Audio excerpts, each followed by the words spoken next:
Okay, I think it's a good time to start. Good morning, everyone. Thank you very much for joining us today. My name is Kelly Ong, and I'm the Senior Course Advisor for the American Degree Transfer Program at Methodist College Kuala Lumpur. I'll be your host today. So in today's session, I hope that all of us will be able to learn a little bit more about finance, have a better understanding, and we can hear it directly from our very, very own ADTP alumni. So without much further ado, allow me to introduce our two main speakers today. So first off, we have Ms. Chan Jia Hui, who joined ADTP in the year 2015. And then she transferred over to the University of Wisconsin-Eau Claire, and she graduated with honors, magna cum laude, with double major in Bachelor's of Business Administration in Finance and Information System.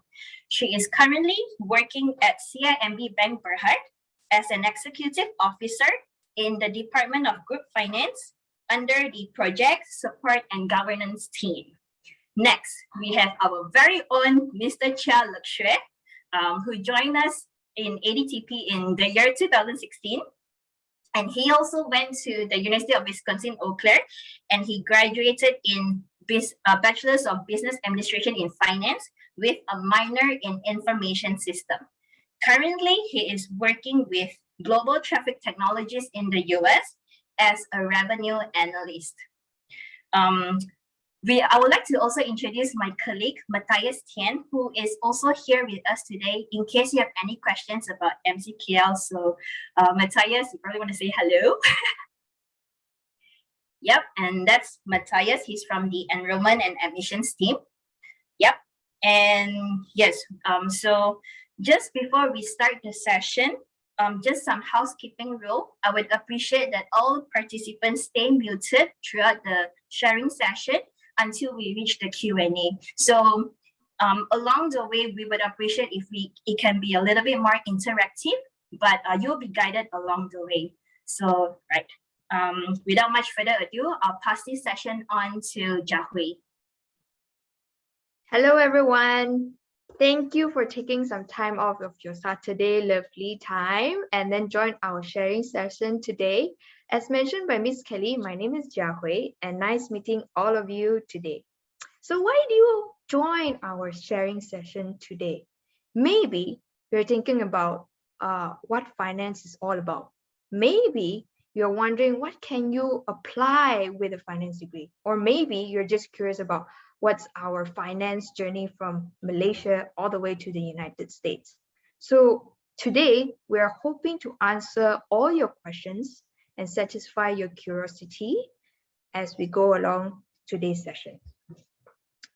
So before we dive deep into our sharing session, right, let me introduce you our Slido platform for today. Slido platform will be our main polling or main Q&A platform for today. So if you have a smartphone with you, I would appreciate if you scan the QR code on the right here. And if that QR code doesn't work, you can always join slido.com manually.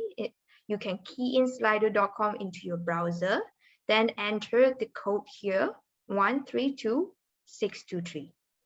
So I repeat, so just for us to get to know more about our audience, which is you, scan the QR code on the right. Otherwise, join us manually on the slido.com with the code here, 132623.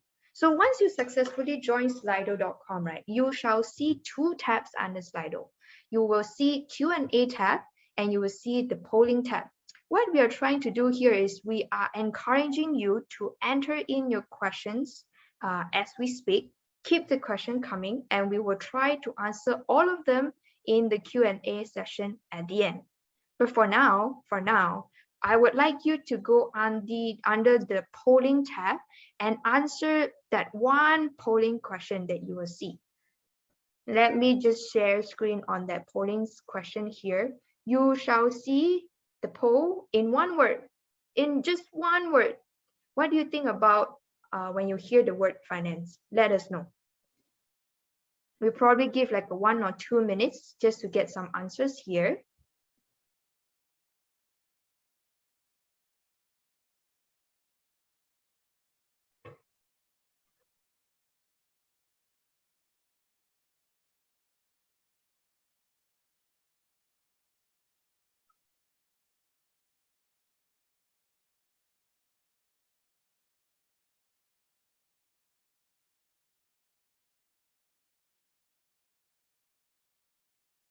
Okay, we see the word money growing bigger and bigger by the minute. And then we see some revenue, some money management. Okay, I'm just going to leave it for another minute in case we catch some other answers. We have investment banking here. All right, very cool. Corporate lawyers, financial analysts, very, very cool.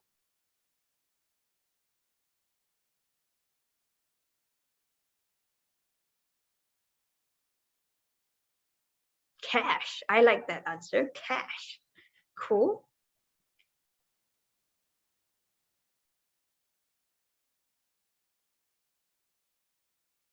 Budgeting, okay.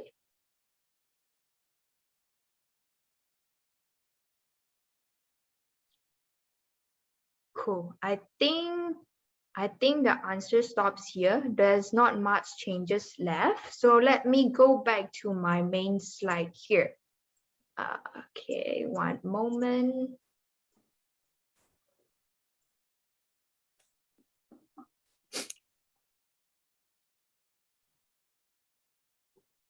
Okay, so hang on that answer for the slido.com. Let me just introduce our agenda for today.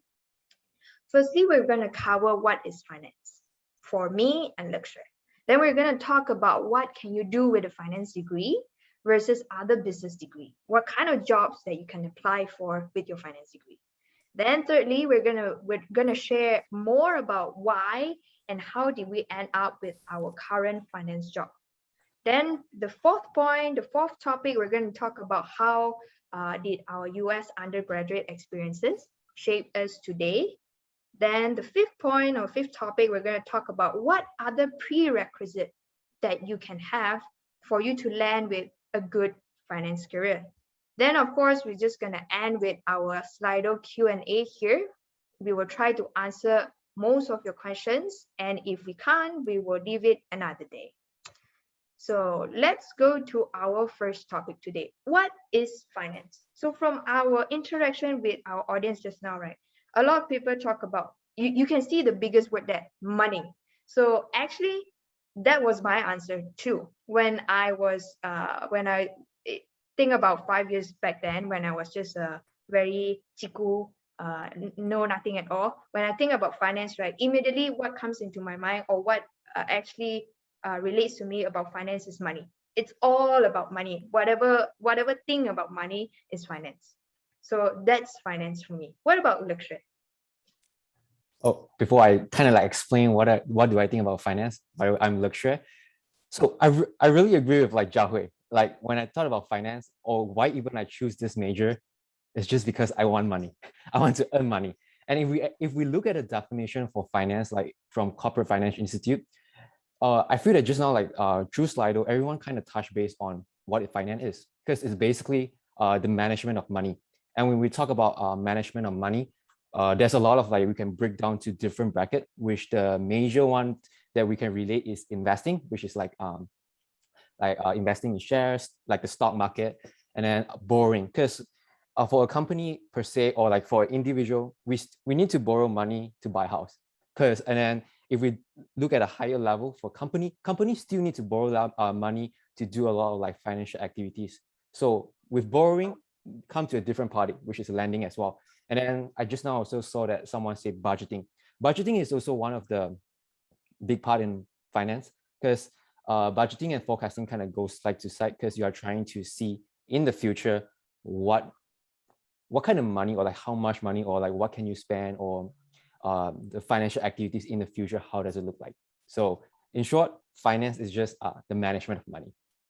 And then if we go to the next slide, we can see, when we talk about finance, or before you look into finance, you usually look into business majors. And I bet you there's a lot of different business majors, such as finance, accounting, marketing, supply chain, e-commerce. But do you have that question? What is like the right major for you? And then for finance, usually we can compare with accounting, because like for my company, I'm like accounting and finance department are pretty close to each other. So what is like the major difference between finance and accounting? If we put in like a short answer, accounting is looking at current situation. For example, if company A sell $100 of good, we record that $100. So accounting is more at looking at what is happening now, and then we record the transaction. But finance is more about, I can say it's more art. It's like more art and more science, because you're doing the forecasting and you're doing the analysis.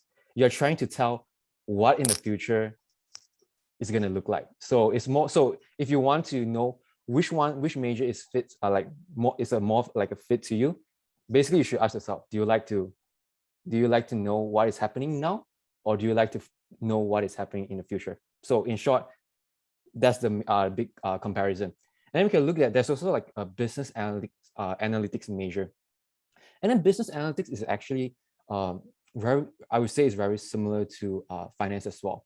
So just now I mentioned finance is trying to understand what is happening in the future. And then business analytics is trying to go into the data and then to try to understand from the data, we are trying to see, okay, number XYZ, like what does it tell, or like, is there any information we can draw from the information? So that's like more like a business analytics, and then it kind of come hand to hand into like finance. And then we can see there's a lot of different major. So, but if you're confused between accounting and finance, just remember what I meant, the definition for those, and you should have a pretty a better clue and better like knowledge in making a decision. So accounting is like current, and then finance is future, right? Yeah, you got it, Miss Kelly. Okay, great. Okay, and then I'm like, since now, after comparing between like finance, accounting, business analytics, you still decide to go finance. So what can finance land you in the real world? So I'm like, we're gonna talk about two kind of position. One is corporate and one is banking, which will be covered by Jiahui later. So I can kind of talk to you, like if you go to a normal company, what does a finance major usually give you to entitle? So in every company, they need finance. So usually in a company, you can be a financial analyst, cost analyst, pricing analyst. So what does financial analyst and all this analyst does? Basically, they go into data and they try to analyze the data. That's the short answer to that. But usually there's a lot of like information that the company wants. Like for example, when we talk about the forecasting, which is looking forward, like for example, if a company wants to hit like the sales of like 1 million, so how do they can reach there? So they need to forecast like, is there a way, or like what is like the, with the numbers, is there a way for them to reach there? And then other than forecasting, they also do budgeting. It's kind of cool. I'm like in my company, everyone is cool with, they need to be nice with the finance department, because we are doing the budgeting. So technically we are assigning the money, like assign the fund they have for the following year. So that's like one of like the big part in like being an analyst, is trying to forecasting, budgeting, and then just a lot of like dealing with a lot of stuff related to numbers. Okay, but in company, if you doesn't want to be an analyst, what else you can do with a finance major? You can be treasury. What is treasury then? So I'm pretty sure everyone heard about this phrase, cash is king. So cash, when we talk about why cash is king, is because like a company need to have sufficient cash to run a company. I'm not going to go into the details, but it's just one word. Cash is very important to a company. So being a treasury is just means that you kind of manage the cash flow, the in of the when the money coming in and the money coming out, you're just trying to manage those cash flow to make sure that the company has sufficient cash. And then it also depends on like the size of the company. So sometimes if you are working in a small company, you actually wear a lot of different hats. I'm like, just financial analyst, you also will do something that related to the cash flow. And then, if you doesn't really care about the cash flow, doesn't really care about the cash in or cash out, you also can be their investor relation. So based on those two words, investor relation, what do you think this is entitled to? Okay, so investor relation is basically based on the word, we can just say that, because if a company is listed, which means that they can be traded on the share market, means that you can buy their stock. If you buy their stock, if like an individual like buy their stock, that means that you are the shareholders. So the company has a relationship with you. And so the investor relation is basically maintaining the the relationship between the company and the shareholder. But what does it do? They usually do with everything that relate to investing. So basically they kind of promote the company. They kind of do like IR program, and then like they do educate their investor a lot of stuff. So if you're into investing, probably investor relation can be one of your pathway. And It's then like with to that, keep the money flowing in, right? in a way, yes, yeah. From a shareholder's perspective, yes, they are trying to find more supporter if you think that way. Yeah. Okay, with that, I'm gonna pass my time to Jiahui to talk more about the finance job that you can get in a banking setting. Okay, thank you, Lakshay. Actually, the way you talk about treasury, right?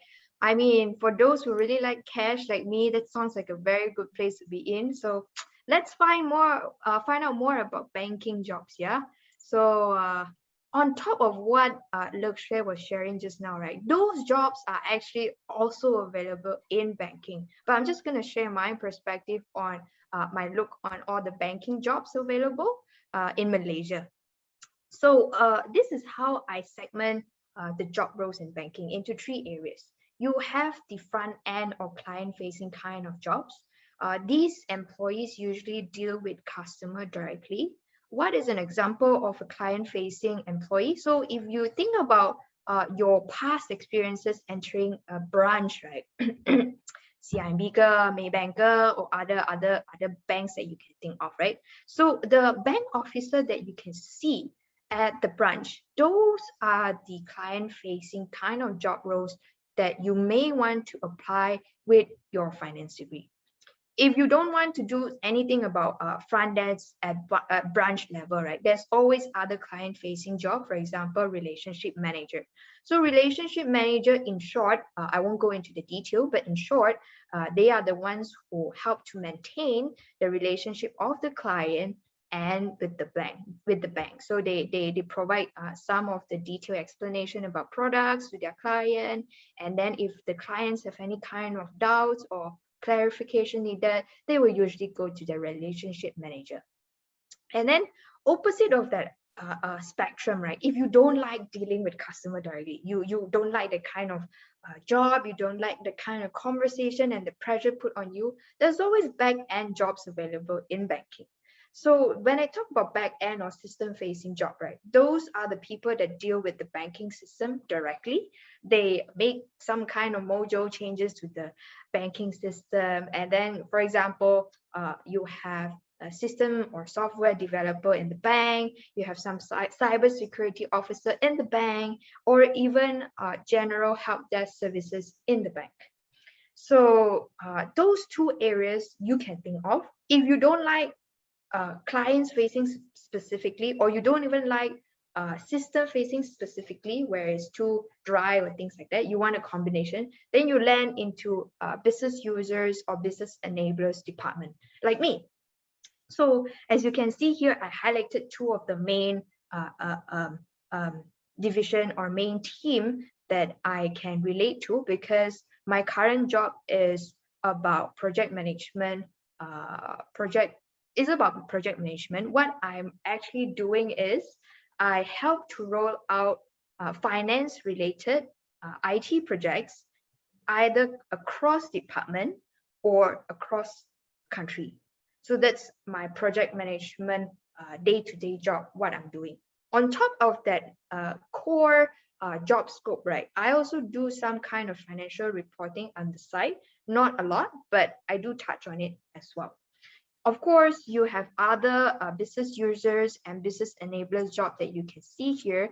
It can be business or data analytics, where they support the relationship manager to talk with the clients, or even business or data analytics, where they support the management to make even more informed decisions.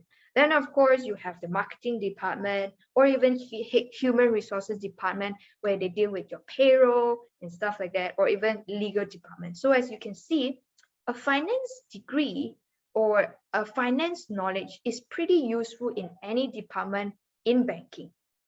So, but what I'm trying to highlight here is that usually, or nowadays, right, a finance degree is not really enough.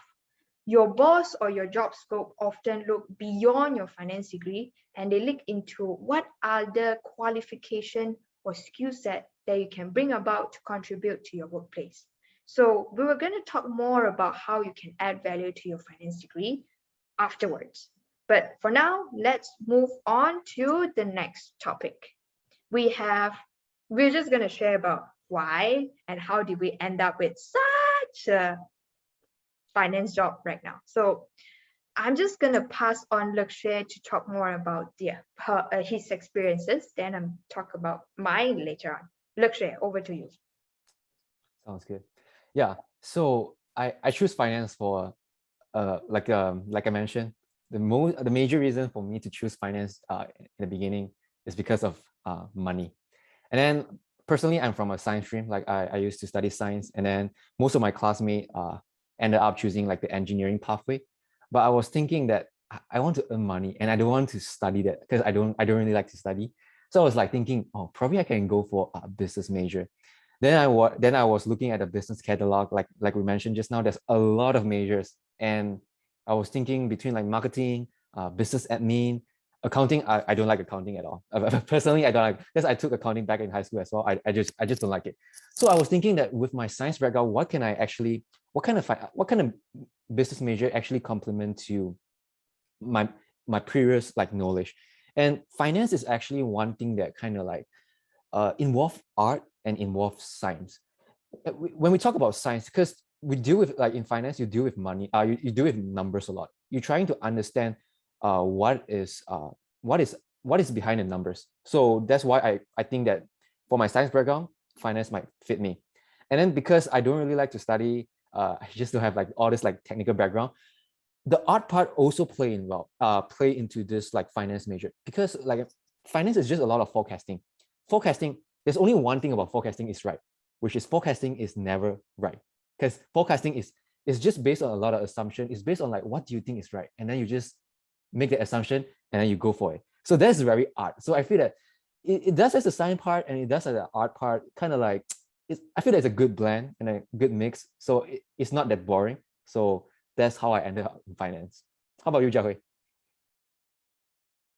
Let me unmute myself. So I'm a very interesting person, so to say, right? So there's always 1001 scenarios and 1001 what ifs before I land with a decision, so to speak. So same thing with finance, actually. There was a lot of things that I was thinking before I settled on with a finance degree. Mainly speaking, I was very money conscious. So I was thinking about, is there any scholarship available out there to support my finance degree? Is there enough jobs out there to support a finance degree? And of course, how much can I earn with a finance degree? So there's a lot of thoughts going on at that time. And then I did a ton of research, and then I figured out, yep, with my current skill set, I am comfortable with a finance degree, and I can make a lot of changes with my finance degree along the way. So of course, the main contributor to why I landed in finance, right, is because I got a scholarship for finance, and because I really don't mind to further my studies with that finance scholarship. So I got that finance scholarship, and then I complete my finance degree. Then I land a job in my current finance department. But looking back, right, me and Lakshya's journey from how we choose finance and how we ended up into our job in our current job, we figured that a generic finance degree is actually not enough. Like what I'm trying to share earlier on, most often than not, right, your bosses, your job scope really require more than your finance degree, what your finance degree can bring you about. So let's say if finance is like a very generic understanding, right, you actually need to go into deeper, or other than that, you can always use something else to back up your finance degree qualification. So that's where we're going to talk about how we can add value to your finance degree. So these are the three main areas that me and Lakshay think that it will be beneficial for you if you are thinking about going for a finance degree, what you can do, right, on top of your generic finance degree, we would strongly encourage you to specialize or to master one or two areas in your finance degree. It can be investment banking, like what Leshia talked about just now. It can be capital management. It can be wealth management, where you help people manage their wealth and make sure it grow better, in a simpler terms. And then you can also specialize in financial accounting and stuff like that. So specialization is one of the key areas that you can definitely work on. Otherwise, you can go to our route, which is adding a major or a minor. So because at that time we figure out to align with the current job market, right? A finance degree wasn't enough. But other than finance, what other things that we can handle besides a finance major? For us, information system was the best pairing, because we are looking into all kinds of fintech stuff, or even financial analytics stuff. So information system at that time was a very good pairing for both of us. And I think we truly enjoy the classes in information system, and it actually contribute to, I think it's a main contributor to where we are today in our current job. For me, it's project management. For Lakshya, obviously, is corporate banking lah. So stuff like that. So if you don't like information stuff, if you don't like information system stuff, right, you think it's too basic, of course, you can go to even more gung-ho stuff like computer science. Then you will probably land in the system or the back-end facing job that I mentioned earlier on, system developer, cybersecurity and stuff like that. If you don't like the back-end stuff, you prefer to be in the middle, to deal with both people in the middle, you can always go into marketing or economics to pair up with your finance degree. Otherwise, if you are even more excited about dealing with customer directly, if you cannot brush up any core technical finance skill sets, right, you can always go for the soft skill set to enhance further. You can always apply for a professional sales certificate. That certificate will try to improve or give you some real life experiences on how you can negotiate or make a very persuasive speech to your client. So those are the areas that you probably want to think about if you want to go into finance degree.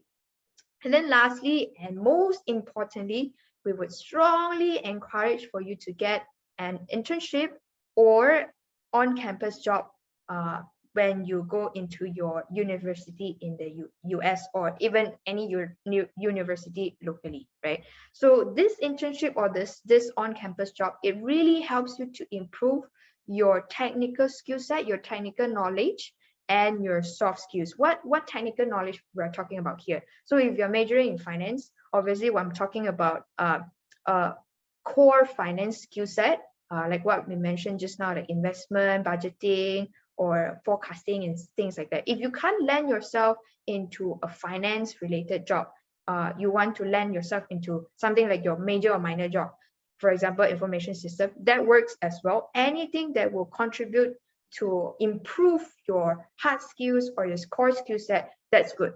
But if anything, you can't land yourself a major relevant job, you can always look for jobs that will enhance your soft skill sets. What are the soft skill sets that are important to us? All the interpersonal skill set or combination skill set with your bosses, your colleagues, or even other stakeholders in around your environment. So we believe internship and on-campus job is a very strong way to make your resume stand out as well. Then of course, always use that opportunity to network with your bosses, network with your colleagues, network with all other people that you met in your job environment. You never know what they can bring you about opportunities to you. Then how often should you have an internship or an on-campus job? We would strongly advise to get at least one job every year or even every semester. That's how you grow professionally, and that's how you grow personally. Then we come to a question. We sounds so easy when we talk about internship, landing ourselves an internship or an on-campus job, right? Is it really that easy? A very clear answer to you: no, it's not easy at all. Especially when especially when you're competing against your local citizens, right? Where they are brought up to really be aggressive about finding a job even before they enter university level. But if it's hard, does that mean you're going to give up? No, of course not. So opportunities is always out there for people who are ready. So never give up and always try harder. But before I end this specific topic, right? Lakshay, do you have anything to add on for specialization or major minor? Yeah, I really agree that what you say, that finance, you need to add like value or like a specialization. Because just remember one thing. I'm like, personally, I think if you treat that finance is your knowledge, but you need a lot of like things, outer force to kind of add on. Finance knowledge, but you need experiences. So with all of those like major minor internship specialization, they give you those experience that you need. And I can kind of share my personal experience. So I actually I used to work in the banking sector as well. But then when I was like trying from the banking sector, I wanted to come out to corporate, and then I tried to apply for jobs, and eventually I kind of land to this job. But when I asked my manager like what is like the factors that actually for her to choose me than other candidates, and then she mentioned it's because of my information system minor. Because just think about that, like I mentioned just now, finance knowledge. Most finance person or finance graduate has those knowledge. So what can you stand out in comparison to them? Which is, for me, is the information system. Because I'm like, when we talk about information system, is basically like a bit like computer skill, more technical skill, understanding like a database understanding system, and then understanding about like more Excel savvy stuff, and then some little bit of coding. So how does this actually kind of like make me stand a better chance in getting a job? Is because that if we look at this, computer skill is very important nowadays. I'm like, when I talk about computer skill, it's not about how you are good at navigating the computer, how you are good at using YouTube, but it's more about like those like technical skill by using like different application that is suitable for the business world, or you can say the real world. Because most of the time, if you're finding a job, in somehow, I'm like, if you're a fresh graduate, yeah, you can say that they are willing to train you because you're kind of like a blank sheet of white paper, but they also prefer to have people that actually have those prior knowledge that they learn in college. They might not have the experience in using it, but they will want to see people that actually can use that, navigate the system. For example, in the business, one of the major application I would say is Microsoft Excel. Probably some of you have heard it, and then probably you will learn it at school. But what employer or like what company are looking for is actually, do you actually know how to use it? Because you can say I learned it before, but when it actually applies, it's very important to actually show that you can use that. So for me personally, information system is definitely one of the highlight that actually made me get my job. So I definitely highly recommend to get something add on. For example, if you are in finance major, you can definitely combo with accounting if you like accounting. Just think about this. If you can see the future, if you can forecast the future, and you know what is happening now, you are a great finance person. Because both sides you know. But of course, I'm like, personally, I don't like accounting. I don't like to know what is happening now. So that's not a path for me. But so yeah, just based on what you like, combo it. Definitely it will be a plus for you. And with that, I'm gonna pass it back. Since I'm like Jiahui and I, right? We kind of study in US. I'm not sure whether you're curious about our US education experience, like how do we live, how is our life in US? I'm pretty sure you're curious, right? So I'm gonna pass back my time back to Jiahui to kind of share about her cool experience. Okay, so let's talk about how our US undergraduate experiences shape us today, right? So I was in the US, specifically in Wisconsin, Eau Claire for 3 years. I never came back once. 3 years, very, very exciting and memorable period of time. So what actually did I do within that 3 years, right? I was actually a very private person. I share almost nothing, zero on social media. So everybody thought I disappeared. But actually what I did within that 3 years, I make full use of the campus facilities and services for my personal and professional growth.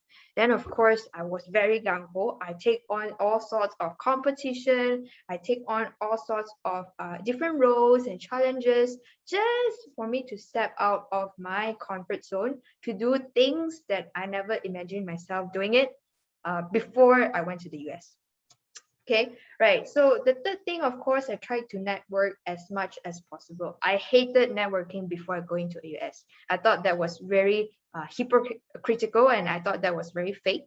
But after going to US, I realized the importance, and I realized how you can actually make genuine connection, making genuine networking with other people. And along that networking process, right, I realized that these people really helped me improve myself, either in terms of my studies or even my capabilities to hunt for jobs, or even some fun facts about investments. So networking, very important.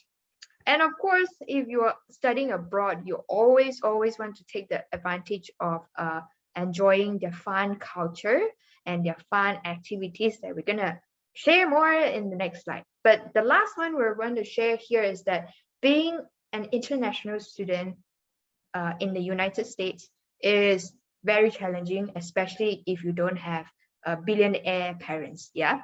So what I would strongly encourage you to have a proper planning on your financials, and of course, curb your expenses and try to say no to some of the temptations out there. So those are the detailed topics that we can talk about it when you are ready to go to the US. But for now, some of the knowledge about money matters, we can discuss it later. But let me share a few pictures of myself in my university. So all these faces that you are seeing here, there's me in there. So on the left here, that's my pictures of me working on campus. I actually work a couple of jobs. These are the two jobs that I remember, and somebody actually took a picture of me. So the first one was my IT job. I landed in the information system department. Cool bosses there, cool local friends that I have there. Then of course I have a cute picture of me working in a cafeteria. So when this picture was published, people thought I was working as a chef, but no, it's just a normal serving job. Then in the middle, that's me making full use of the professional services on campus, whether me joining their career services or me joining their career workshops or resume workshops, so that I know how to polish my resume. I know how to polish my pitch talk to my potential employers. Those are the facilities or services that I make full use of within that 3 years. Then again, on the most right, you will see a picture of my beautiful campus. I like snow, that's why I put a picture there, snow. Then of course you can see all the cute little icons in that picture there. That's me fully utilizing the campus facilities. I join challenges, I join competition, I make full use of the gym equipment there, I make full use of the library. They have some very interesting VR gadget when I was there actually. So fun fact, yeah, cool stuff. Then when my laptop broke down, I actually fully utilized the campus laptop for almost 2 years, yeah, kind of. And then I also borrowed their DSLR camera very frequently for my outing. Then during that time, I also actively joined some service learning opportunities out there. And then of course, if you look at the icon here, that's me talking to career services, trying to know what kind of jobs that I can land with my finance degree in the United States and stuff like that. Then of course, you see the money sign here, that's me trying to apply as many scholarship available in the university. Then let me end with my experience here in with the lovely Malaysians abroad in my university. So being abroad, most often than not, if you're coming alone, it's quite lonely. So maybe you need somebody that you can really connect with and really chit chat with without other baggages or other concerns. So you have the Malaysian group there to support you and to talk with you when you're abroad. So that's my overall memorable experiences in US. I'm just going to pass to Lakshay to talk about his juicy stories. Yeah, since like Jiahui ended with like the support in the US, I believe myself is in like the last photo, and then that is like the Malaysian Association, and then on campus is actually they also actually have like the international student organization, which you can actually meet like students from different countries, and then like you can see on like the picture on the top right, you can see that we have like having like some like Halloween event with like craft pumpkin and then all the stuff like with people all around the world. And then that's like just like understanding the US culture as well as like bonding with other cultures around the world. So that's pretty cool. And then since Jiahui mentioned about the job, her on-campus job, I actually, I feel that on-campus job is part of like one of the cool experience I have in US, because I actually work all kind of job on campus, like from like the kitchen, I did that before. And then I also did the custodian. Custodian sounds like fancy, right, the name, but actually custodian is just cleaners. You kind of clean your bathroom, you clean the stairwell. So although it sounds like a bit nasty, but actually it's pretty fun. Like kind of see like different stuff through your job. And then you can see on the bottom right, that's my last job on campus, which is what we call the resident assistant, RA. So it's pretty common if you go to US and then you stay on campus. When we refer to stay on campus, it means that you stay on like the property that's managed by the university. So a resident assistant basically is just a person that kind of take care of the resident that stay in the building. So that is kind of fun position. You kind of organize different activities for the residents, and then you kind of take care of them. If they have any questions or if they have any like concern, you are the resources to them. So that's a pretty fun job and a pretty good pay. So I'm like, if you're going to US, I highly recommend apply that job, because that gives you free housing and a lot of like perks. And then back then, if we kind of like talk back to like the finance topic, that since it's our team today, I kind of took an approach to have like a finance that is more investment focused. And then you can see in the middle picture, I was like with 7 other people. So that was like the finance club on campus. And then I was the portfolio manager for that club. So what does a portfolio manager does is basically I manage a fund of 20,000 US dollar. So in ringgit is around 100,000 ringgit. So what I did is basically I kind of trade stocks, like I kind of just play with stocks, like play with real money. So I guess it's pretty cool to have the kind of experience to have when you are a college student and you are holding real money and you are winning and losing at the same time. Of course, I'm like, there's no like, if you lose money, there's no penalty, but of course, like that's like a learning opportunity for you and give you like the kind of pressure you have when you're in the real world. And then on like the top photo, that's pretty cool experience. I'm like in class, like I joined an investment class, and then this class actually bring us to a field trip to the annual shareholders meeting for Berkshire Hathaway.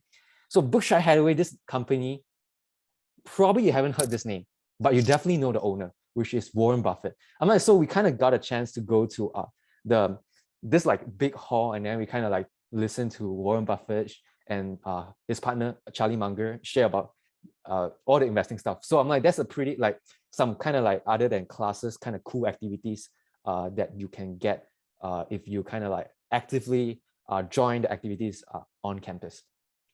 And then the bottom left picture is just me and my friend in the library using the resources to score a quiz, to try to ace the quiz or to try to not fail the class. So I'm like, definitely utilize the resources on campus, because there's a lot of resources that is totally free, and then it's just for you to go to discover and willing to put the effort to find that and use that. So with that, I'm gonna go to our next section, which is the most exciting part, and I'm pretty sure most of the people is curious about, which is the work life. What's the difference between working in Malaysia and the US? Jiahui, how about you start first? All right, sure. So all that experiences we talked about just now, right? So when I came back, I would say I would be a more confident person. Why I say so? Because if anybody who know the 5 years ago me, right, I was considered, I would come across as like a very timid or quiet or reserved or even moody person. But right now, after all the transformation in the United States, I would say I come across a more, a braver, a confident person. I am more comfortable to express my thoughts right now. And then I am more willing to chase or more willing to work on things outside of my comfort zone to get where I am today. So that's all my US experiences that I take back to Malaysia. So my work life in Malaysia, right? In short, these are the comparison between Malaysia and United States again.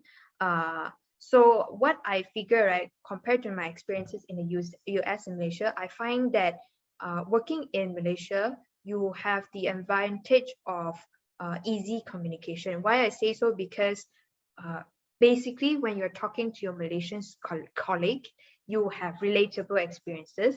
You pretty much grow up in the same country, you eat the same thing probably, and then you hear about the same thing and you enjoy probably the same thing as well. So it's because of that relatable experiences, it's easier to convey your message across, and it's easier to get things done because communication is better. And then, of course, you have the collective culture in Malaysia, whereby you more often than not, you are trying to work towards the same goal, and your colleagues don't mind working with you to arrive at that same goal. Then, of course, we have, I just want to highlight that Malaysia has a very generous leave package compared to the United States.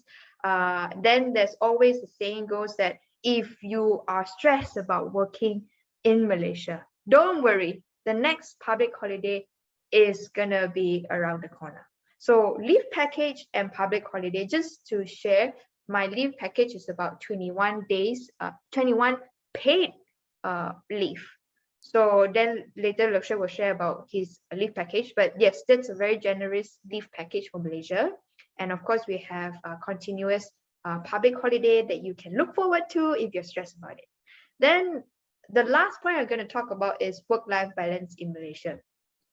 To be honest, this topic is very close to my heart, but let me put it in a very objective manner. So if you are a fresh grad and if you come back from United States without much experiences, right? Most often than not, you will find yourself in a situation where working after office hours is very common. Among fresh grads and in the banking sector. Why do I say so? Because there's so much things to learn about the banking sector.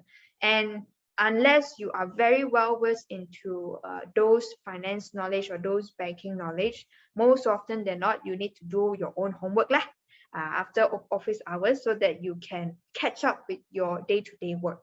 But then again, I would say that work-life balance in the case of Malaysia and in the case of banking is more often in your hands, in the employee's hands, rather than your employer hands in this case. Because if you are the aggressive type of person where you want to learn as much as possible, you will say yes to your bosses, and yes to cut all kinds of jobs that's being assigned to you.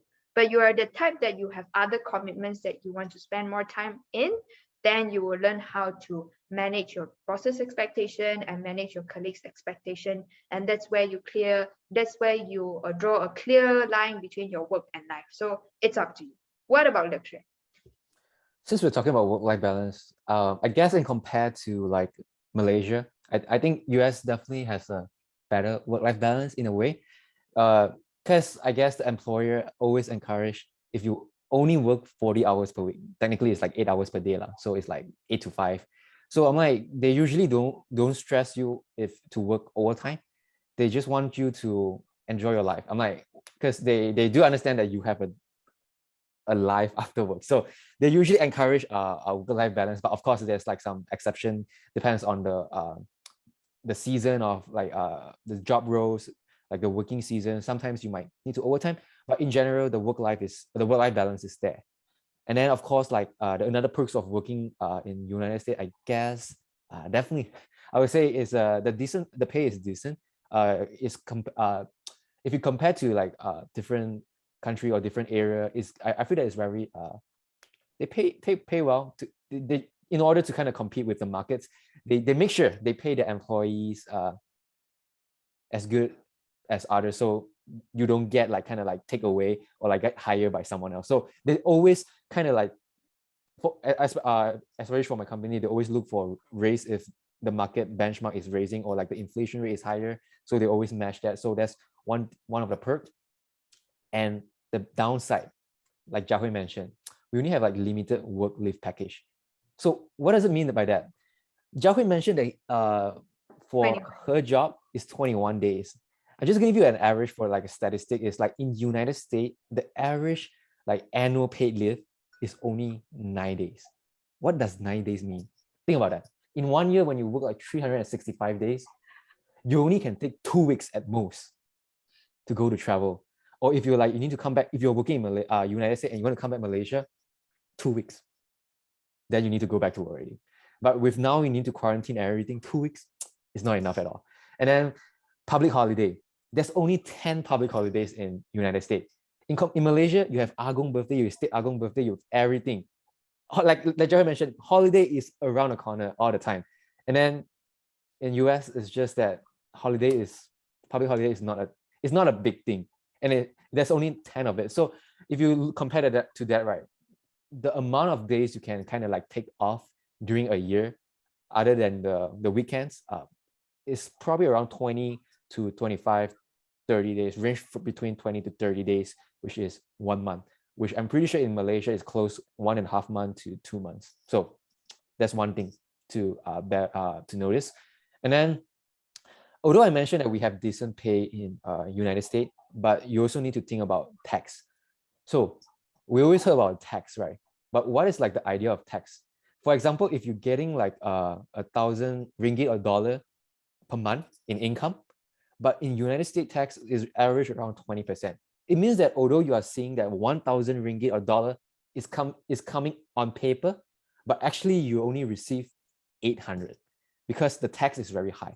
And then with your income bracket going higher, you pay more tax. So you earn more, you pay more. So in a way, you don't really earn that much. So with that, since we're talking about money, let's talk about the question that all of us are curious. What do we earn as a finance major?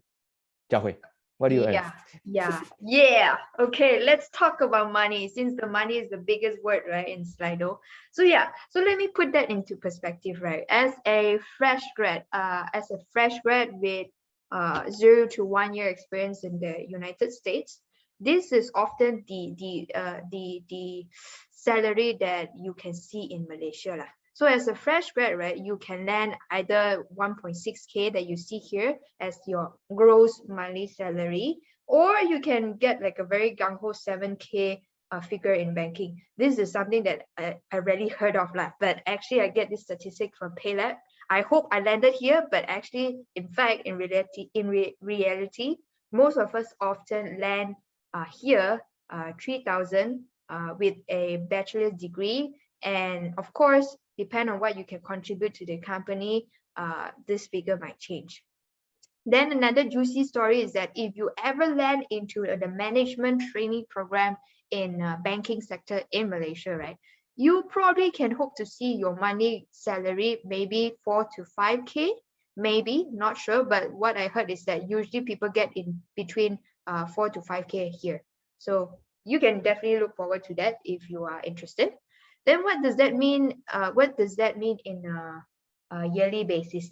You probably can earn about gross annual salary, right? So you can earn about 36K per year. And what does that actually means in Malaysia, especially in Kuala Lumpur? So I actually get this figure from Expectistan, and you can actually scan the QR code on the left here to see the detailed breakdown. But let me just emphasize that this is a very high estimation of what it means to be a single person living away from your family and living in Kuala Lumpur.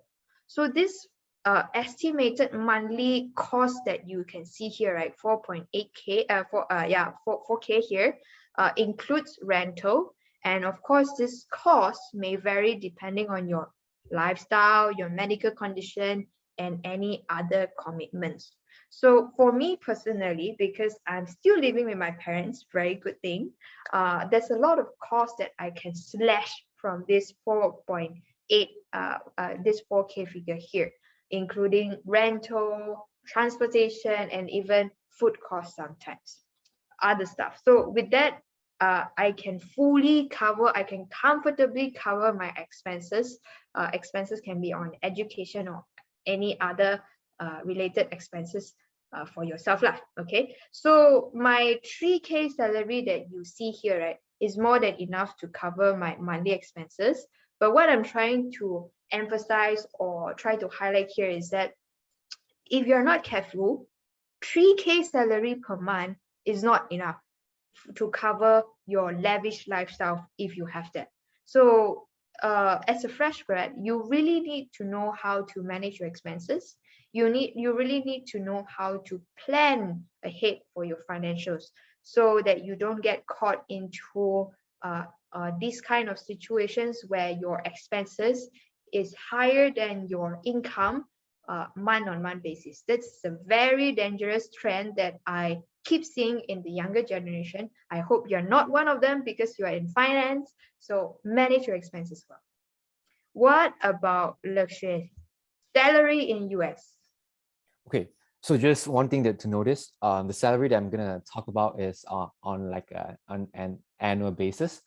So let's just talk about finance career, like a very general finance career. Let's leave out like the outliers, like the investment banking, like the investment analysts, like those big make a lot of money. Let's just focus on if you are average finance person and then you look into like a banking or corporate job, what does it really actually get you?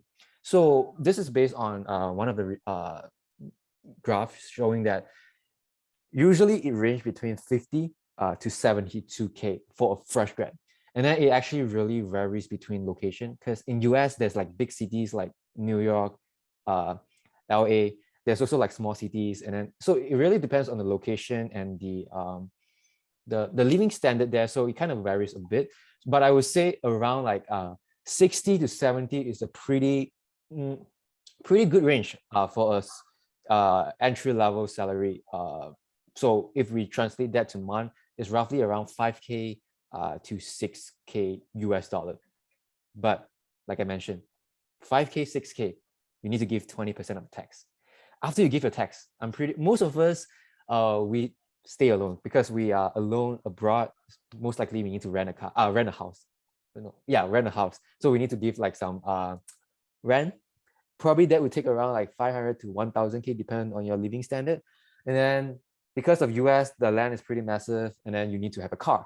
So with a car, you need to buy a car. Probably you have mortgage. And then with a car, you need to have car insurance. So with all kind of like expenditure and then your food and everything, probably you will spend around 2K to 3K. And it really depends on how you spend. But 2 to 3K is probably the average person. So in a normal case, you will be able to save some money if you work in the United States based on your expenditure habit. So with that, how can we actually land a good job in US if you are interested in working in the US? Probably, Javi, can you click to the next slide? All right. Yep. So what is the prerequisite to land a good finance career in the US? Of course, I'm like, if you want to go to US, definitely you need to have some form of like pathway. So one of the easiest pathway I would say, which is a pathway that I took, is to enroll in ADTP at MCKL. So ADTP at MCKL, this program, probably Miss Kelly will kind of like give you more details and more color to it. But I can kind of share my personal experience. One of like the highlight in ADP at MCKL is that it kind of like, because the American program give you, you don't really need to have like a set major when you go in. They give you a lot of like variety, a lot of choices. You can take different classes to see what is your interest in. Because probably you intend to go in finance, but probably in the end, computer science might be your thing. So with that, you can kind of test, try and error. So that's one of the good thing. And the second thing is because at ADP MCTL is a close-knit community. And then this knitted community is actually, I would say, one of the highlight I have. So you kind of like study with a group of people, and this group of people eventually would go to the US to further education, and probably they are not going to be the same university with you, but that's the connection you made, and then you can just like connect with them. Although they are in different state, different university, you still have the friendship, and then you are not like, other than your friends in your own uni, you still can go to other states to kind of visit friends, and they are kind of your support in US since you're away from home. And then the second advice on landing a good career is definitely when you're trying to apply to a US university, you need to find a university that's credible. And then if you talk to Miss Kelly, she'll definitely mention that if you're trying to go to a business major, you need to go for a university that is accredited by the AACSB. So what is AACSB?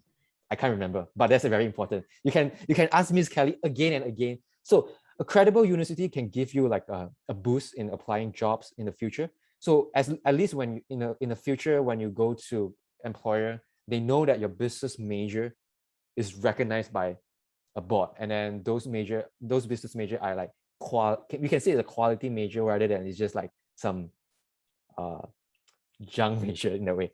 And then also you need to go to like university that actually provide in-demand skill set. Because when we talk about in-demand skill set, what do we refer to? It's like I mentioned, in the corporate world, we use a lot of like Excel. So when university actually teaches Excel at the beginning of the when you enroll, they give you like a base, and then when you go to the corporate, your employer doesn't need to teach you from scratch. They know at least you have a base, and then when they teach you, you can kind of get it. Like for example, if you go into like information system, you still need coding. So if you know the coding language, it kind of win you like what I say, like a starting line. You are a better position on like the running way. So definitely need to look for some university that actually provide like in-demand skill set. And then like you also need to find, and then I'm pretty sure most university have like pretty huge alumni network. Like Javi mentioned just now, networking is very important. And then we will heard networking is very important in business, but that might not be necessarily true. Networking is important in every major and every stage of your life, because by networking, you never know by talking to someone what you come out, like what you get from that person. You might not get a job, but you might get a lead on where you should apply, or you might get a contact to know that, oh, that person might know someone that is applying. So with all those like networking effort that you put in, actually it will give you some result unexpectedly in the long run. Definitely networking will give you something positive only, I would say. And then third is definitely register for the right courses. Like I mentioned, having add-on skill is very important. And then having analytical skill like modeling, analysis is something that is a big part in finance, as well as like go for the technical, like the coding, like Python, SQL, and then like some RStudio. All kind of technical and like analytical skill is going to be a good bundle on top of your finance knowledge, your finance major. So with that, sounds like ADTP is a pretty cool program, right? I'm going to pass my time to Ms. Kelly to talk more about what is ADTP. Yeah, so thank you very much, Lakshya. So for those of you who are not very familiar with what ADTP is, so it's the American Degree Transfer Program. So what you can do is from when you graduate from high school, then you join the ADTP. So instead of doing it in the US for full 4 years, you can actually start your journey in Malaysia, at least to gain familiarity about the American education system. So about like 1 to 2 years, and then you will be transferring to the US or maybe in any other countries later on. So in total, you will take 4 years on average to study. But of course, because of the flexibility that's given by the American tertiary education, who knows, if you're very diligent and you plan very well, you may graduate earlier than, you may not need even 4 years. You may graduate earlier, like maybe three will be very, very, very fast, but 3.5. But sometimes if you are, you want to add on additional skills, like just add on majors or minors, if it's not really too related, it might take a little bit more, but 4 years is generally the average. Okay, so I want to highlight that it's also a very flexible program because you can come in being quite undecided, like you do not know what you want to study because you'll be exposed to a whole range of studies. That's where general education in the American system comes in. They want you to be a holistic person, know a bit of everything. So I always encourage students, when you have this opportunity, be prepared to discover more things. There's so much more than you probably have just learned now. So there's so much more for you to explore. Okay, and there are a lot of diverse assessments, so it could be quite different from your high school. If you're coming from IGCSE or STEM, is quite exam oriented. So in the ADTP, you'll be exposed to many, many other kinds of assessments. It could be in the form of just assignment, individual or group, presentation as well, quizzes, pop or announce. So it really depends. And then also some form of exams a little bit. And then, of course, like what lecturer mentioned earlier, there are seriously tons of wide range of studies for you to choose from. It could be, who knows, if it's finance, the right one for you, and you're curious to learn about human mind, or you want to learn about human in general, you may be able to pair it up with psychology. So who knows, right? So the American education system allows you really the flexibility to decide what you really want to study and who you want to be in the future. How do you want to prep yourself? But most importantly, I want to stress, studying is one thing, but you should also gain more experiences. It could be in the form of soft skills or even just experiences, because it will bring you a long way. It will just really carve your future, right? And there's the entry requirement as well. So right now, I'll pass on this very quick session to Matthias. Matthias? Yeah. All right. Hi, everyone. Yeah, like Miss Kelly was talking about, soft skills are definitely a very important aspect in not just pursuing your education, but also, beyond that, looking for jobs and progressing throughout life. And at MCKL, we understand that, these things are not generally taught in the classroom. So MCKL, we actually have set up this particular, I would say it's kind of like a boot camp, and it's also kind of like a short course, this thing called Future Learning for Youth, or in short form, it's called the FLY program. And so during the FLY program, you'll be learning, of course, all these soft skills, stuff like time management, leadership skills, how to build networks, and also it can be a way for you to kind of transition from your high school style of learning, high school lifestyle, into more higher education type, kind of environment.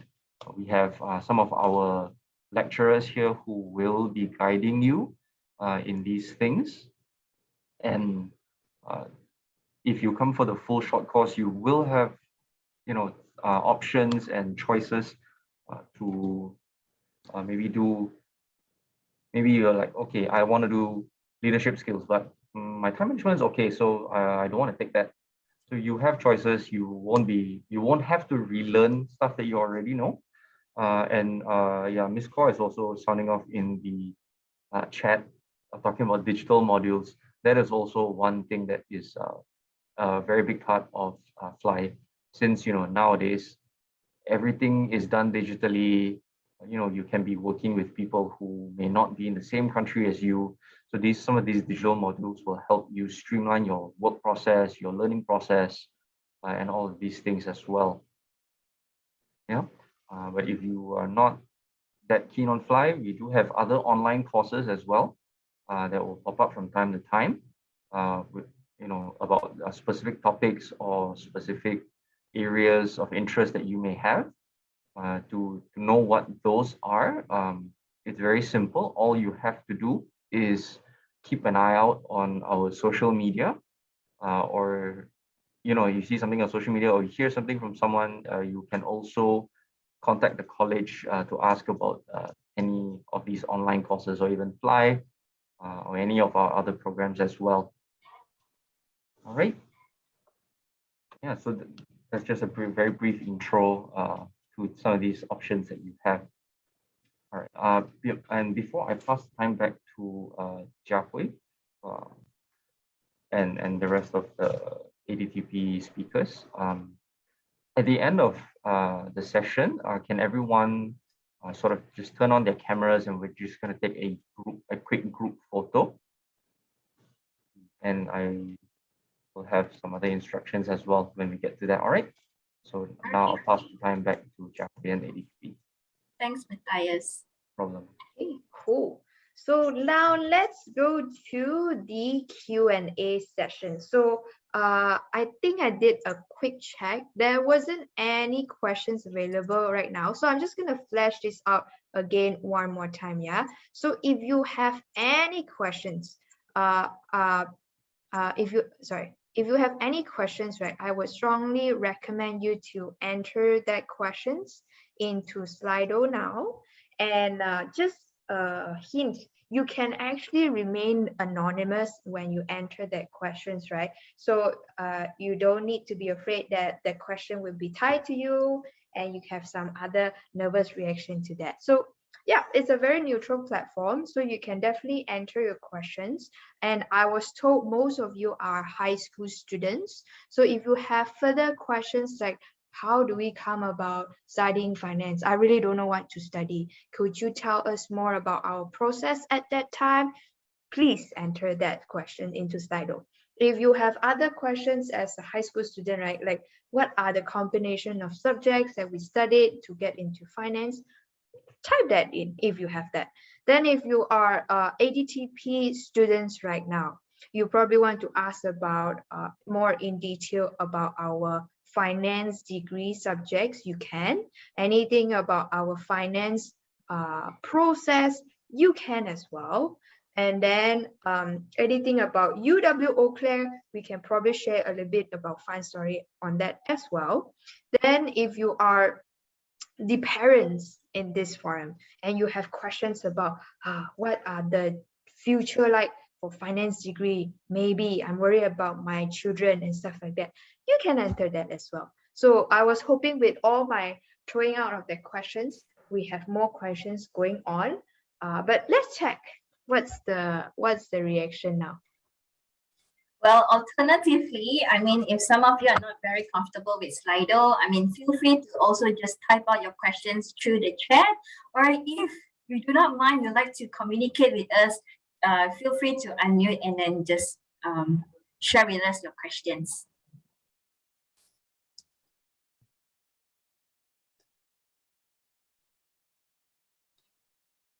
Okay, I see some questions here. I'm just going to leave it like 1 to 2 minutes so that we have more questions. And if you see the testing 1, 2, 3 on 16 October, that's definitely me because I wasn't sure whether it's broken or not. But yeah, that's me. I can definitely take that off. So you don't have to be afraid, just type it out. Because you're anonymous. Yeah, you are right. Yep, I guess we can tackle the first question. Yep. Cool. Okay, cool. Is the universities available for ADTP program fixed? Okay, I think I can answer that. So, okay, the beauty of ADTP is that students have the opportunity to select the universities wherever universities they want to apply to. Okay, so at the end of the day, the student holds all the decision. Okay, including what you want to study, where do you want to transfer to, and things like that. So we do have some partner universities, but feel free to also apply to non-partner institutions in the US or maybe some other countries that you would like to explore. But typically, because the ADTP curriculum is very much more geared towards US, so the transferability to the US is a lot much smooth. Okay, it will allow you to transfer a lot better, like 1 to 1, 2 to 2, stuff like that. Yeah, but universities, the decision is yours. So yeah, I usually recommend students to apply to about 3 to 4 universities. And then if all universities accept you, you have the very good dilemma to decide the one university that you will end up going. So yeah, so you have the opportunity to compare the cost, the location, the scholarships available, and who knows, sometimes having peer support is important. So you might want to see like, oh, where will my friends go to as well? And then, sometimes it's nice to also go and transfer it together with the friends. So yeah, I hope that answers that question. Okay, cool. If you have further question on that, you can always type in your questions again. But for now, we're just considered it answered. So let's go to the next one. Do you need to be strong in mathematics to major in finance? Aha. So I can add that, and then Lakshay will definitely add that. So mathematics, if you're talking about additional mathematics, right? To be honest, no.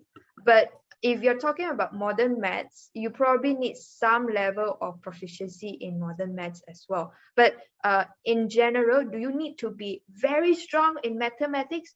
Really, no, because most of the mathematics that is being taught in finance, right, you can see that the formulas are there.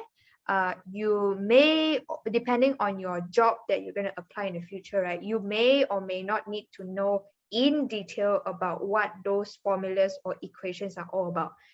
Worst come to worst, there's always Excel or other Google out there helping you. But in short, you really don't need to be very strong in mathematics. You need to know about mathematics, how it works, and how roughly you can apply it so that you can understand finance better. But in general, some level of proficiency, but you don't need to be very strong at it, right, Lakshay? Yep, I would agree with Xiaohui. So I'm like she mentioned, math easy. You just need to know some basic math. You don't need to know like those like formulas, like equation. That's not like our day-to-day job. But of course, like in finance, there's a lot of like very technical position. For those position, if you're going to be more like a, what we say, like a quant, like a lot of like, if we are going for very technical finance is trying to understand like valuation, understanding model, like creating like equation. For those positions, yes, you need really good math. But for normal finance, like just like general finance, no. Just like if you know some math, if your math is okay, if you are sensitive to numbers, you should be good in finance. Just some fun fact, there are some students who are also they realize they're actually quite gifted in math. So there are some students who they might pair up with math major or minor, because those added technical quantitative skill does help to give you the upper hand when it comes to your career opportunities. So it really depends on your personality. But I would probably add on to this, for any finance major, when you're doing the undergraduate program, be prepared to do at least up to calculus 1. So calculus 1, you will still need math. Yeah, so sorry, we're gonna like just jumble up a little bit here. So okay, back to you, Xiaohui. Yeah, no problem. I mean, some of these are prerequisites for you to enter the university. So those are the prerequisites. But whether you actually use those really difficult calculus knowledge, it depends on where you land in your career later on. So like what we mentioned just now previously, right? Few sectors, if you're at the front end, I don't think you will need calculus. If you're at the back end, maybe if you're the business user, most often than not, you probably don't need like calculus and stuff like that unless you are into really specific technical job. So let's end that question for there unless you have further clarification. Next question, do you need maths to major in finance? Yeah, so like what Miss Kelly was trying to say, you probably need that to fulfill the prerequisite for the universities. So that's that. Okay, let me just add on. For some of you who are not planning to take math like in your year 11, don't worry. But if in the event you might consider majors that require for you to have some math knowledge, in ADTP, there are some courses that will allow you to do that as well. So there are courses like that's quite equivalent to math, which is pre-calculus. So it really depends on what you really want to pursue. Okay, so you can have some stepping stone in ADTP. So you don't have to worry too much about that. Cool. So let's go to the next question. Can A-level students also apply for ADTP after their exam? Miss Kelly? Yes, definitely. So for A level, you will be completing equivalent to year 12 education. So the good thing about A level is if you do A level, you may be eligible to transfer some of your you may earn some credit hours based off your A level, but it is very much dependent on your subject and also your grade in your AS as well as A2. So, but yes, definitely, I've had students who completed A level and then they transferred to ADTP to do the additional courses. Before then, they transferred to the US. But do take note, sometimes for A level, it depends on how universities evaluate your application. So some universities may grant you some credit hour based on your A level, some may not. So it's very much case by case. But yes, you can still do ADTP after that. Yeah. Cool. We will collapse that question. Next one. Money matters. I like that question. How much does it cost for a business degree at UW Eau Claire per year in USD? Let me think. Lakshay, do you have that numbers on top of your mind right now? Yeah. So per year, I'm like, if you're including like tuition fees, living expenses, and then housing, it should be around 28,000 US dollar. But that is before scholarships. So UW does give like international student scholarship, and then I'm pretty sure some or most of the other university does as well. But that's probably like, it kind of varies between location and also your grades as well. But definitely that's something Miss Kelly can talk more about if it's a good ad. Just hold on. So right off the website, so the estimated tuition for UW Eau Claire, hang on, just let me just have a look, is about 17,500 per year. Okay, so that's like the estimated 1 year. The total estimated is about 28,000. And then typically for international students, when you apply, they will actually provide international student scholarship ranging from 2,000 to 6,000. So the most important part is probably like how to finance your tuition. So one of the easiest way is to actually secure scholarship. So typically when you apply to US universities, they will actually look merit based. So it really depends on how you do, especially if you're in ADTP, they will actually look at your GPA. Okay, so some universities, they may also look at your high school results. So yeah, just be on standby. You may need to provide your high school results as well, but they will definitely look at your GPA. And then with regards to the cost of living, like what Jiahui and Lakshay mentioned earlier, it really depends on your lifestyle. So typically when Malaysians travel to the US, we are very money conscious no matter what major you're in. Right, so you try to learn to save more money, and at the same time you can actually, like what Jiahui and Lakshay mentioned, work on campus to get some additional pocket money so that you can also reward yourself occasionally.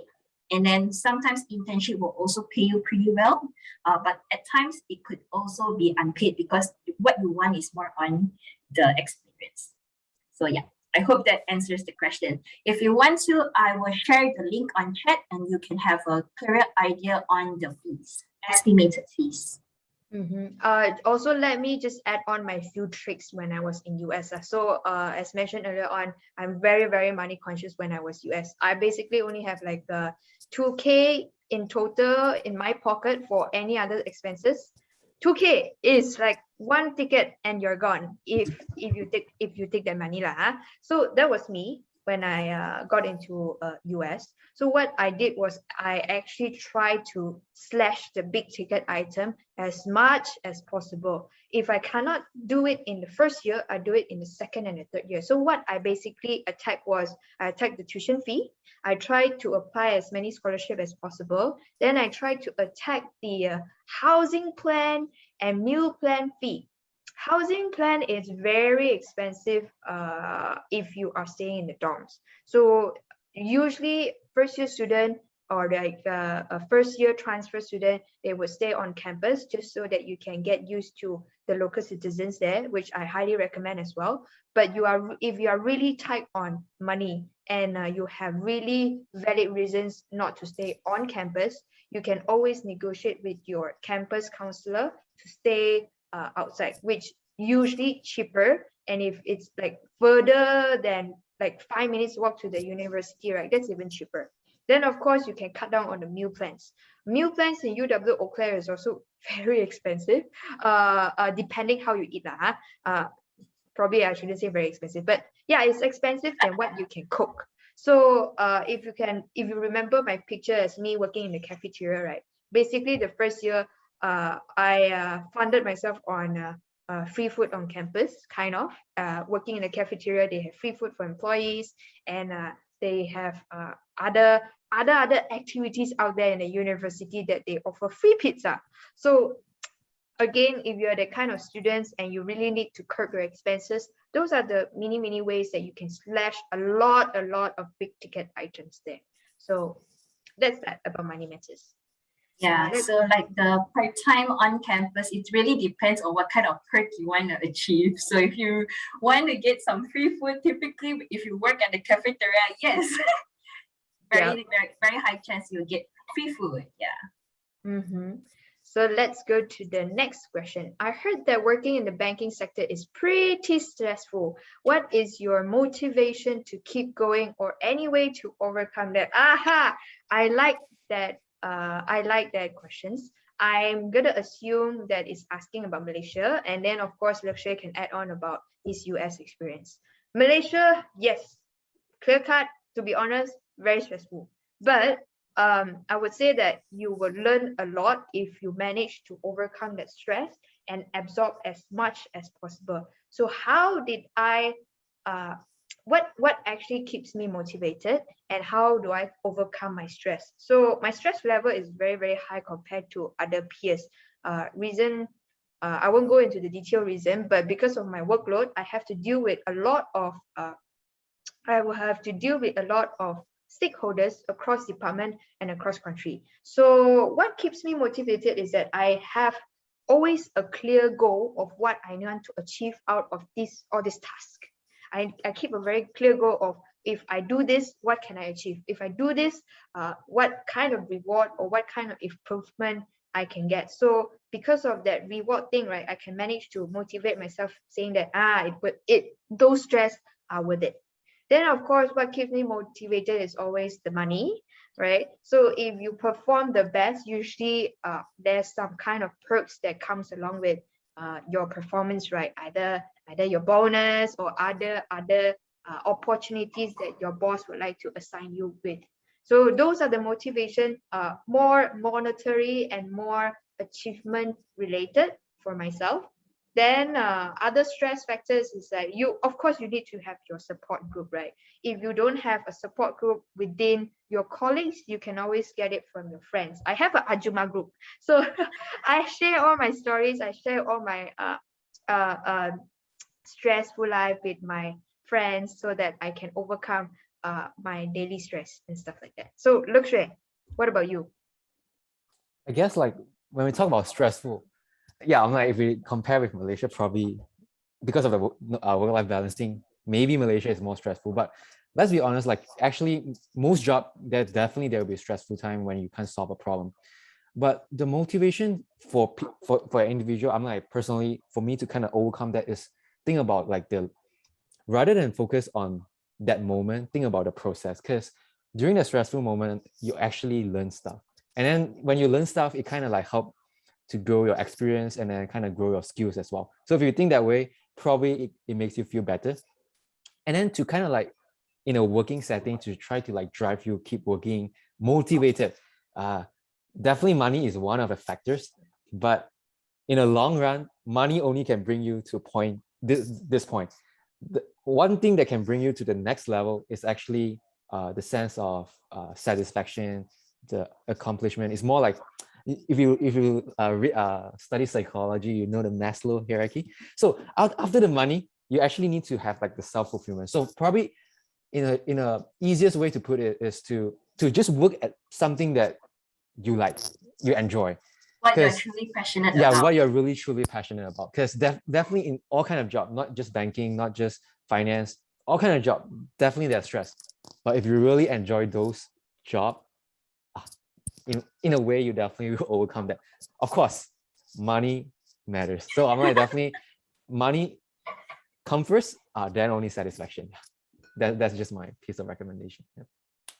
Cool, cool, cool. I'm thinking maybe it's our friend who put that question. I don't know lah. So let's consider that answered, and then we move on. What could be a good combination of double major if I want to pursue a career in corporate job? Corporate job, I'm guessing, is luxurious one. Okay. Yeah, I'm like double major. I'm like, if we think, okay, if we think about finance is more like I mentioned, is more business, more forecasting. So if you want to pair up, you can definitely try to pair up with like something that is more technical. Like for me and Jiahui, we did information system. Information system, if we use in like explain in plain word, is basically computer science is business. Can I say that, Jiahui? You are learning those like application for business. So having those technical skill when you go to the business world, it definitely will be a plus for you. So definitely for me, I would definitely recommend, because I think finance is something that is kind of art. So if you can pair with something that is technical, it's a good fit. How about you, Jiahui? Do you have any things to add on? Corporate job, right? This term maybe is defined very loosely. Corporate job. So not It too can sure. go many ways also. Yeah, you can go but any job. I'm like, Yeah. banking is a corporate as well. Yeah. So maybe I'll try to dissect this question. Maybe if you are referring to corporate banking specifically, right, where your clients are other companies, let's say those kind of area. If you're thinking about corporate banking job, I would strongly recommend specialization for the way to go, because corporate clients, you're dealing with like large customers and stuff like that. You really need to know your products very well, and you really need to know how finance work in the banking industry. So think about those of the specialization majors that we mentioned earlier on, either investment banking, capital management, or even if your university provides some kind of banking products majors, go for it.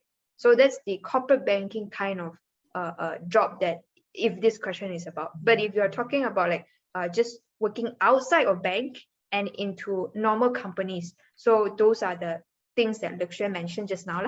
You can pretty much pair up with computer science, information system, and other very good technical majors that will help you in your corporate analytical skill set. So let's call it good for that question. We see an upvote one. So let's get with the upvote one. How important are side projects when trying to get a job? In other words, does it boost your probability of getting a good job? I see Lakshya nodding. Let's go. I can take that question. Yeah. So yeah, I'm like, I kind of share. Like I mentioned, I used to, like when I first graduate, I go into the banking, and then from banking, I was like thinking that banking is not my thing. I want to go to corporate, but because of like the gap between, there's like a small gap between banking and corporate. So think about this way: when you graduate, you are like a white sheet of paper, and then you don't have any experience. If you have internship, that's a plus. But if you don't have a, like internship, how do you show your skill? So definitely side project is definitely a good way to show employers or your future company that you can actually do the job, and this is your result. And because like when I'm trying to go from banking to corporate, like I mentioned, there's a gap. But during when I was banking in banking, I know that eventually I'm gonna come out to corporate. So I did some side project, and then I do some like projects. So during the interview, I just told them like, oh, although I work in banking, I know I might not have the knowledge that you guys are looking for on paper. But here's my accomplishment, and I can explain what I did to them. So having a side project is definitely a plus. It just show the employer you have the skill set, and then you already apply the skill set into real world. Can I just add on? Because sometimes, like even in your courses, when you're taking courses, like the subjects, like depending on which year, so there are some projects in like assigned to you, right? So sometimes if those projects are quite big and it's like quite useful for you, you can also put that into your resume because it's something that you have experienced before. So you have to I mean, we can learn how to merge things, like of course with the real practical experience when you do your internship and things like that. That's very useful, but sometimes you can also get those projects from your classes. Yeah. Cool. Okay, so yeah, because we are at 11:37 a.m. right now, so maybe we have to speed up a little bit. Yeah, okay. So I will encourage for all the audience, right? If you want to if you really want your questions to be answered, please try to upvote yours so that we can clear as much as the important questions. So for example, for this question, like after university, do you have any work experiences related to finance before landing your current job? A simple answer from me, no. But because I actually get on-campus job before I graduate, and I was summoned back because of my scholarship right away. So that's me. Then for Luxue, I'll try to summarize this because he probably gonna touch about it later on as well. He's in US. He's in US. He already landed a job. So from there to there, Luxue, maybe you wanna add on a little bit more, but yeah, summarized version. Okay. I guess to answer the question, I don't have internship experience before I graduate, so it's definitely a bit hard to get a job when you fresh graduate out of college. But definitely, eventually, if you put some effort, most likely you landed out a job. Or if you can't land up into the job that you are your dream job, definitely start with something else first, because most of the time you don't land on your dream job or you don't like your first job most of the time. So when you're working on something else, from there you can kind of build your skill. And then let's think about this, like skill can be transferable. So at your job A, if you don't like your job A, but you know you're going to go to job B, but skill somehow transferable. So you need to know what kind of skill is transferable. And during the interview for your job B, talk about the skills that you think can be applied to the next job. So that's how you get to your finance job eventually, if you can't get it at the start, at the beginning. Yeah, can I just add on real quick? Because for US education, after you graduate, especially if you're an international student, because you have to go to the US with a student visa. So for Malaysian students, you go in as an F1 visa, F1 student visa.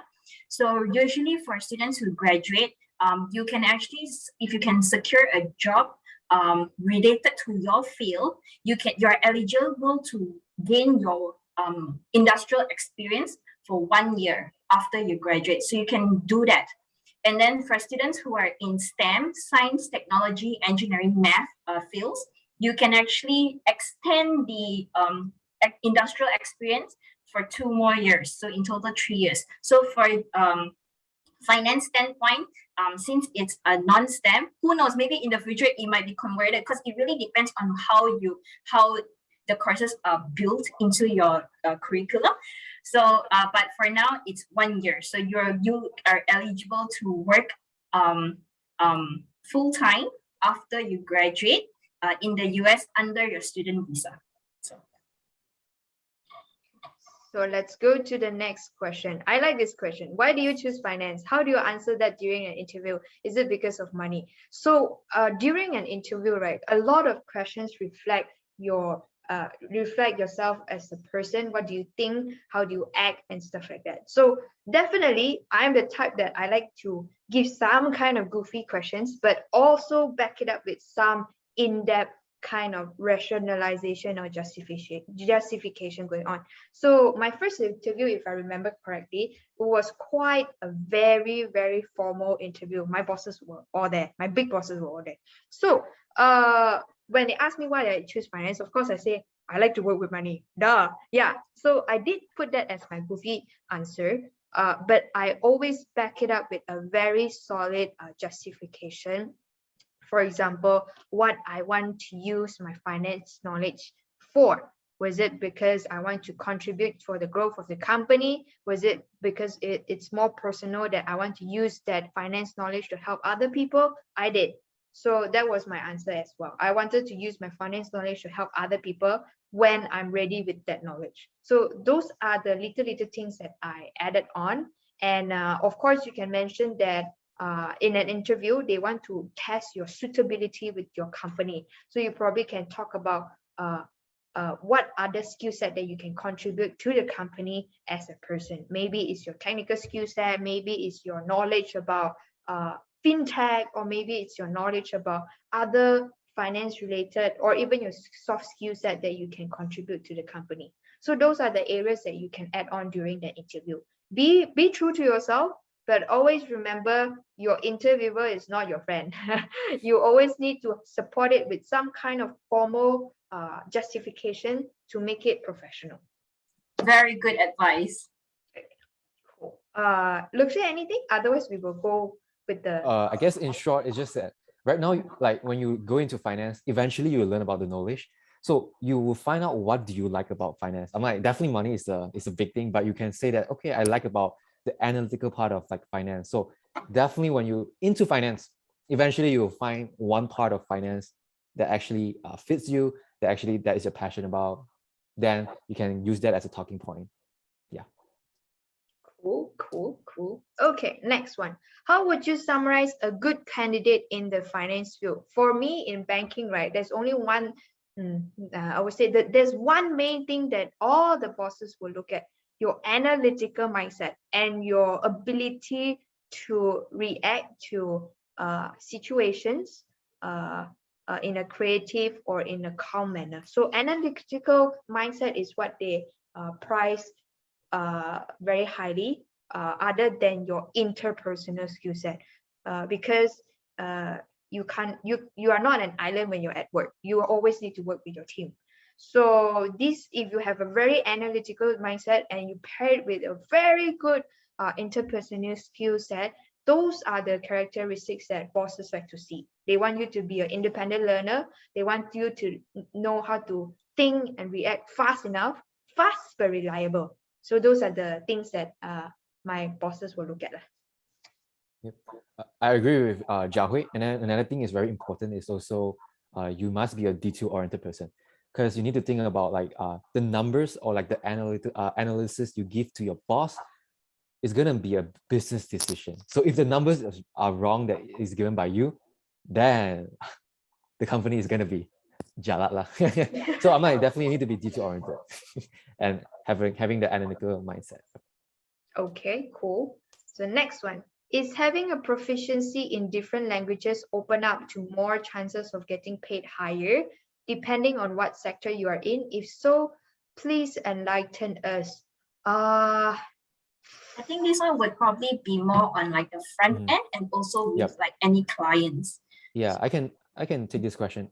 So I'm like, for finance, like if you are analyst, you are usually dealing with numbers. You don't dealing with customers. And then in like an office setting, I'm pretty sure Malaysia or US, pretty much the same. You're most likely gonna use English as a language to have the conversation between you, your manager, or like any like other stakeholders.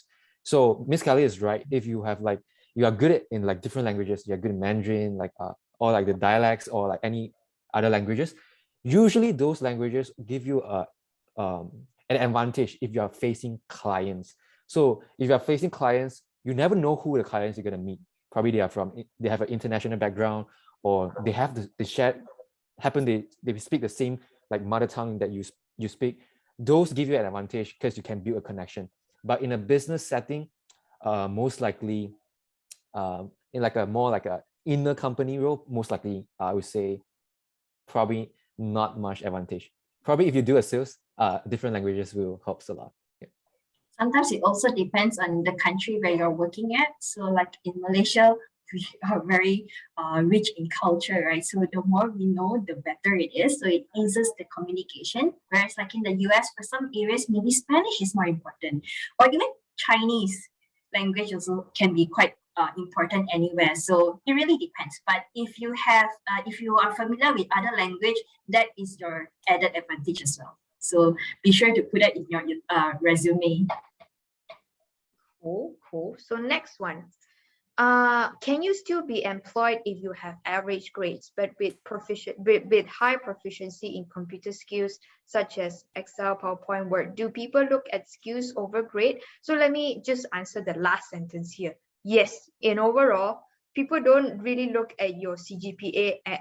They rarely look at your CGPA anymore when you enter the workplace, unless you are trying to enroll into management trainee program, because they only want to accept the cream of the best of the best. So that's only when they probably look at your grade in the management training program. But for all other general finance jobs, right, they look more at your skill set and your experiences rather than your grade. So, and when we talk about skill sets and we talk about experiences, right, computer skills that you mentioned here, this is the office tools or office apps. Those are actually considered basic knowledge that you should have in finance. So I would strongly encourage finance students to brush up your Microsoft Office skill sets. And when we talk about additional computer skill sets, we are actually referring to advanced knowledge of using Excel, advanced knowledge of using your programming skills, and all other advanced computer analytical skill set. But if you're just saying about normal Excel, data entry, PowerPoint presentation, and Word, those are basic, yeah. Those are not high proficient. Those are not like very super proficient computer skill sets. Those are basics that finance people will look at. So advanced Excel, you probably can look into what are considered advanced Excel, but yeah, think about those areas other than your grade. Just to add on, actually in MCKL, we do have a digital education unit where we offer ICTL modules. So it's for students to, or even for adults, even for us staff, like I do also take the module just to enhance our digital skills. So I actually took, like when Jiahui mentioned advanced spreadsheet, I was like, okay, that's something that I learned. It's something that you will you probably have not used very much in Excel, but there are a lot of tools that you can use that will really help to help in your productivity as well in your work. So it's not just like the usual kind of skills per se. Yeah. So what are the advanced skills also? Yeah. Right? Definitely, yes, definitely take that opportunity and brush up your Excel skill. Very important. Very important. Okay, so next question. Can you give us a breakdown of what subject you will learn in finance, since it's not all going to be about mathematics, or is it? Short answer, no, it's not all about mathematics. Otherwise, I'll go crazy. But long answer, right? The subjects that I remember about finance, you will touch a lot about finance. So you would learn about things like time value of money.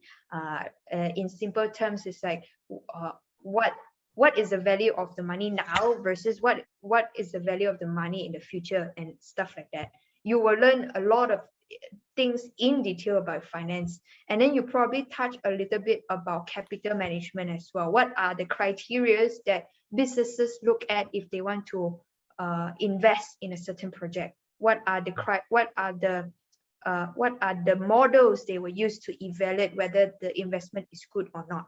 Then other things that I remember very painfully is about derivatives. Derivatives, some of you may or may not take it, but derivatives is all about futures and options and stuff like that. It's a more complex subject that not many people can comprehend. For me, I just hafal saja. I couldn't really comprehend the significance of it. But if you are the type that you like derivatives and all the complicated finance products, finance instruments, right? Do check it out. It's called derivatives, and yeah, Google it. The last one is the more interesting one. You also learn about last two one. You also learn about wealth management, or you also learn about some investment investment classes, investment evaluation tools. Maybe Lakshay can add on more about the investment classes and stuff like that. Yeah, I guess in short, like other than just like finance knowledge, like Jawei, I think Jawei did a very good like coverage. So basically you learn a lot of like different like modeling, equation, formulas. So this is like a three main thing. And then you kind of learn about how to invest, like what's a good deal, like, and then all those like real life application stuff, like you can actually apply in your real life to see that, oh, this criteria meets like my goal, so I can invest into this stuff. So this is like a very high level kind of overview. And I then think, sorry, go ahead, Joey. Okay, so I'm just going to end the topics. For example, right, one of the very interesting class, right, it was telling you how to evaluate stocks. So if you're interested in Apple stock, for example, they will teach you how to look into Apple stock, maybe look into their financial statements, dig more about their financial statements, and then come to a conclusion. Of course, pairing with other Excel module and some equation, right, you will come into conclusion whether is a good thing to invest it now, to buy now, or to buy or sell and stuff like that. So those are the topics that finance will cover.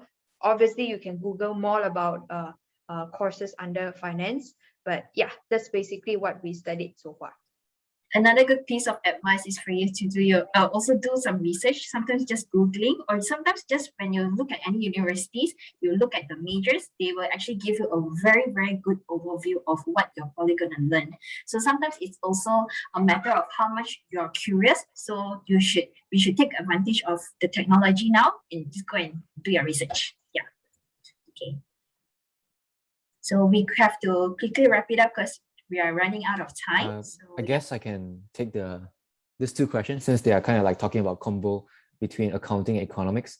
So like I mentioned, let me just look at okay, let's talk about it. Is economic plus finance combo a good one? Probably I should put it this way. There's never a bad combo. I'm like, if we think about that, economics is looking at in like macro factors. So what is macro factor? Macro factor is basically what happened around the world. How does what happened around the world affect the economy? So, and then they also learn about micro is like how, like in a small like setting, like how does it affect the economy? So if you think about this, right, with your economics knowledge, definitely it can be a good combo to your finance, because when you're doing like forecasting, you're trying to understand what is going to happen in the future. You account all these like different factors, it actually gives you a pretty good chance in landing a decent answer, a more accurate answer. So I would say economy and finance do go, I think they are pretty good combo. And then finance major actually need to take economic class, but they just don't need to take advanced economic. They need to know like the simple economic stack. How does economics work, like supply, demand? So definitely I would say those two does go well together. And then talking about accounting, can a student who likes math but does not like accounting suitable for finance courses? Like I'm the real example. I don't like accounting. And then it's totally fine for you to not go for accounting if you're and go for finance. But in finance, you also learn about accounting.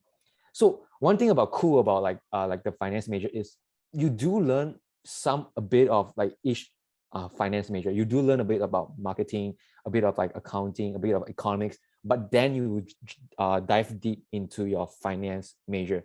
So I guess in short, it's totally fine for you to not take accounting and go for finance, because I'm the real life example. Jiahui, anything to add? No, that's a very good answer. Like we mentioned previously, if you land in banking, right, there's wide variety of jobs available for you that you can pair your finance with other stuff. It doesn't really need to be in accounting. It can be any other front end or middle end or back end stuff that you like other than finance. So with that, because we are short in time, just want to wrap up this whole session. Thank you so much for joining us today. And if you would like to connect further with myself or Lakshay because you have further questions, you can always find us on LinkedIn. Otherwise, you can find Lakshay on YouTube. Okay, so those are some cool factors. Miss Kelly, do you have anything to add for this one?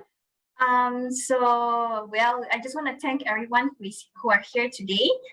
Thank you so much for joining us. And like what Matthias mentioned earlier, if you don't mind, we would love to take a group picture. So I do see some of our alum here as well, and our current students, and also maybe potential future students. So I hope you're not too afraid. Just turn on your camera so that we can take a picture. And feel free to connect with us through chat or even just email or go to our website if you are curious to learn more about MCKL. Or if you have any future questions about Jiahui and Lakshya, another way is maybe you can connect to me and then I will help to reach out to them as well.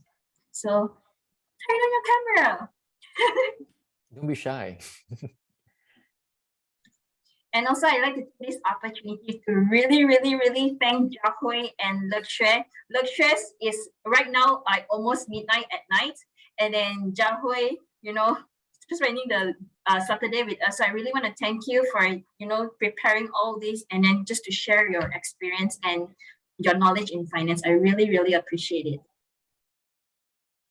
Yep. Yay. So, okay. Matthias, are you there? Can you help to take the picture? Yes. Is anyone else going to be turning on their cameras? If not, then let me just go ahead and everybody ready? Okay. 3, 2, 1, smile. All right. Thank you everybody for joining. I hope you guys have a good weekend and hope that you guys learn something about finance today. Yeah. Have a good weekend. Thank you, Jason. Good to see you too. Thank you, everybody. Bye-bye. Thanks, everybody. Bye.